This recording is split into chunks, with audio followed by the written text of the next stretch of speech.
Merci, mesdames et messieurs, de vous joindre à nous et nous ouvrons cette édition par cette triste nouvelle.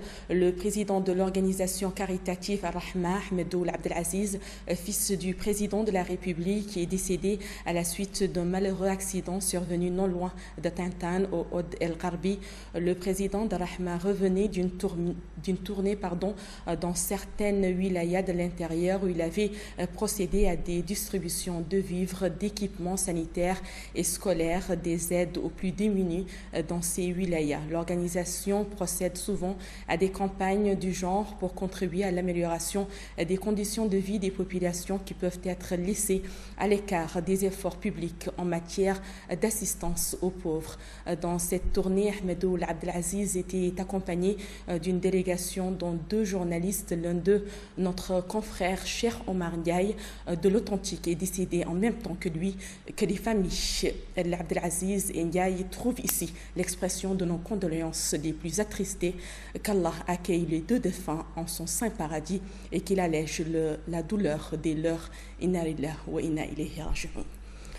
L'Assemblée nationale a adopté au cours d'une séance plénière tenue ce mardi sous la présidence du député Al-Mrabatoul Bellahi, premier vice-président de cette Chambre, 2 projets de loi se rapportant respectivement pour le premier au projet de loi d'orientation de la société de l'information et pour le second à la cybercriminalité.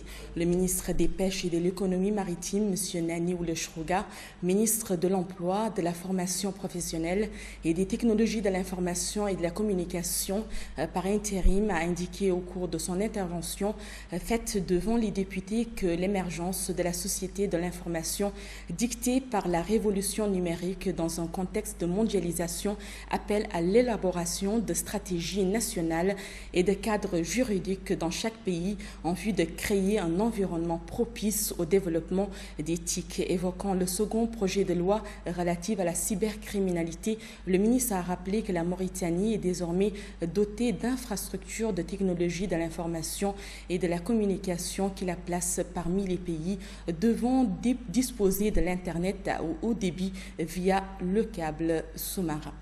Je vous le disais en titre, la mendicité dans la ville de Nouakchott est d'une préoccupation sans précédent et croissante. Hommes, femmes et enfants mendient aux alentours des carrefours et devant les banques. Ces mendiants sont pour la plupart des personnes à mobilité réduite et vivent dans une extrême précarité. Le reportage est signé Mohamed Lemie Seyidi. Les multiples séances de distribution de vivres aux pauvres, comme le poisson et autres, ne semblent pas avoir mis beaucoup de familles hors du besoin à Nouakchott. Chaque jour, et à partir de 6 heures du matin, les avenues, les ruelles, les carrefours, les hôpitaux et les ministères sont pris d'assaut par les mendiants de toutes les catégories d'âge, nationaux et étrangers, donnant à Nouakchott une image de misère. La mendicité chez nous s'est révélée depuis quelques années comme le moyen le plus rapide pour avoir de quoi vivre. C'est pour cette raison fondamentale qu'elle attire. Il y a d'abord les personnes handicapées, les femmes enceintes et les mères portant des enfants et des bébés dans leurs bras. Cette exploitation de misère heurte la morale et suscite de vives réactions à l'encontre des parents. Il y a aussi cette mendicité culturelle qui touche principalement les enfants des écoles coraniques traditionnelles, les almoudos ou talibés confiés à des marabouts pour leur inculquer des versets du Coran et qui se retrouvent dans les rues pour mendier quelques subsides rapportés au domicile du marabout. Depuis plusieurs années, cet enseignement subit des dérives scandaleuses réduisant à néant les droits et l'avenir de ses enfants. C'est un phénomène que l'on retrouvait dans un cadre religieux. Maintenant, c'est devenu une sorte de gain facile, un cas général que l'on retrouve partout dans le pays. La Mauritanie est sous la menace de ses partenaires qui estiment que nous ne luttons pas de façon efficace contre la traite des personnes. La mendicité est organisée par des réseaux qui font mendier des jeunes et qui les utilisent à d'autres fins. Cette situation est devenue catastrophique. On ne sait plus à qui faire l'aumône. On les retrouve partout. C'est devenu un fléau. Éradiquer la mendicité dans ce pays demande non seulement du temps, mais une volonté politique audacieuse et une contribution de tous les citoyens de la nation et surtout les chefs religieux. Le gouvernement doit jouer le premier rôle et poser le premier point. Pourtant, le pays avait décidé de recenser les mendiants et de leur donner des salaires mensuels. Mais rien n'y fait. Ils sont tous revenus à la rue. Peut-être qu'elle apporte plus.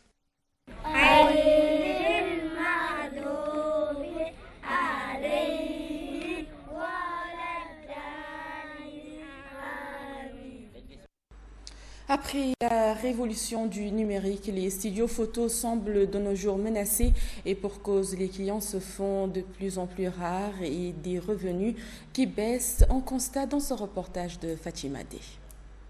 La photographie est un métier, un art et un service sollicité par diverses personnes pour des raisons professionnelles ou personnelles. Pendant des années, les photographes ont eu un succès dans leur domaine de production d'images, de reportage de films et de photos. Les photographes recevaient des foules de clients dans leurs studios et gagnaient des revenus assez satisfaisants. Depuis l'avènement et l'évolution du numérique, des téléphones portables, des tablettes, les revenus de leur entreprise sont de plus en plus faibles car elle a réduit les travaux des studios photos. En effet, à la question de savoir, face à l'évolution de l'image, recevez-vous des clients? Certains photographes réagissent. Pour nous qui travaillons dans les studios, on a du mal à s'en sortir. On ne voit plus des clients. On peut rester toute une journée sans voir aucun client. Avant, on gagnait bien notre vie, mais depuis l'avènement des numériques, les gens ne font plus des photos dans les studios. On ne reçoit que des personnes qui font des photos d'identité.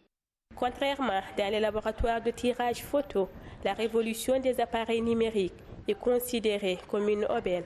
C'est un avantage dans la mesure où ils peuvent faire le tirage de différentes photos, même si les problèmes de prix persistent encore.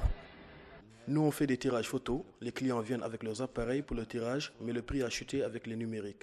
Le problème est que là où on recevait 1000 ouguiya avant, avec ces appareils numériques, on ne reçoit que 300 ou 400. Et c'est un problème pour nous. La photographie est un métier passionnant qui demande du professionnalisme et de l'expérience. Mais face à l'avènement du numérique, les photographes se sentent menacés et voient leurs revenus divisés, voire chuter. Alors que certains laboratoires photo voient le développement de leur business fructifier. Cette fin d'année en Mauritanie s'annonce festive grâce au Festival des Villes Anciennes qui débute à Ouadane ce 24 décembre 2015.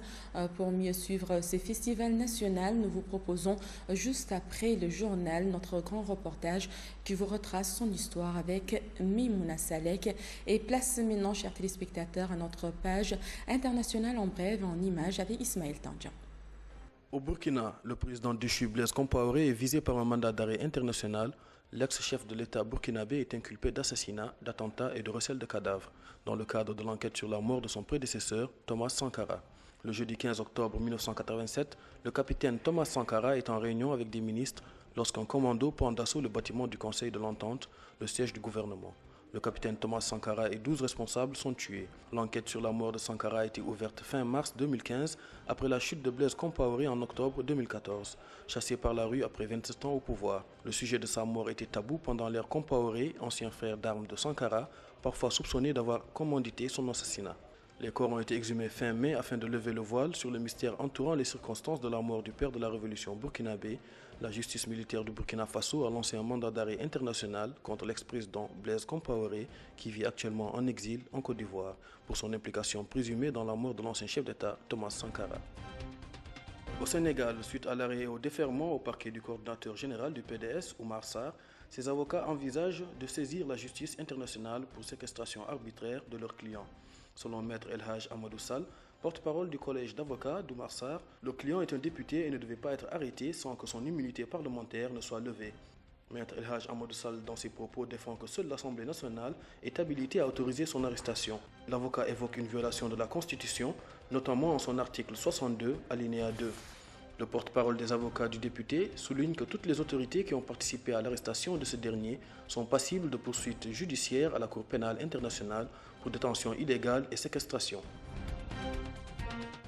En Belgique, des scènes de retrouvailles émues à l'aéroport de Bruxelles après l'atterrissage d'un avion en provenance de Bujumbura où la crise politique ne cesse de dégénérer.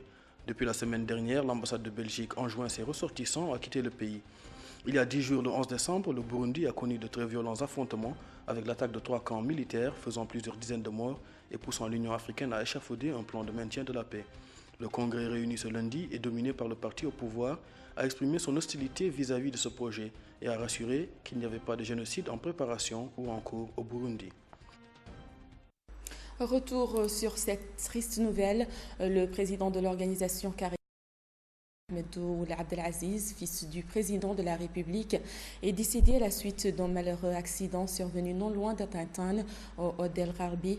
Le président de Rahma revenait d'une tournée dans certaines wilayas de l'intérieur où il avait procédé à des distributions de vivres, d'équipements sanitaires et scolaires, des aides aux plus démunis dans ces wilayas. L'organisation procède souvent à des campagnes du genre pour contribuer à l'amélioration des conditions de vie des populations qui peuvent être laissées à l'écart des efforts publics en matière d'assistance aux pauvres. Dans cette tournée, Ahmed Ould Abdelaziz était accompagné d'une délégation dont 2 journalistes. L'un d'eux, notre confrère Cheikh Omar Ndiaye de l'Authentique, est décédé en même temps que lui. Que les familles Abdelaziz et Ndiaye trouvent ici l'expression de nos condoléances les plus attristées, qu'Allah accueille les 2 défunts en son saint paradis et qu'il allège la douleur des leurs. Inna lillahi wa inna ilayhi raji'un. Place maintenant, rappel des titres. La Mauritanie perd 2 de ses fils dans un tragique accident. Ahmed Ould Abdelaziz et Cheikh Omar Ndiaye ont rejoint leur créateur aujourd'hui. L'Assemblée nationale a adopté au cours d'une séance plénière 2 projets de loi, le premier sur l'orientation de la société de l'information et le second sur la cybercriminalité. Le phénomène de la mendicité est une réalité frappante dans notre pays. Toutes les couches sociales sont frappées par ce phénomène qui devient de jour en jour saisissant. L'information continue sur notre site www.sahel.tv. Passez un excellent moment en notre compagnie.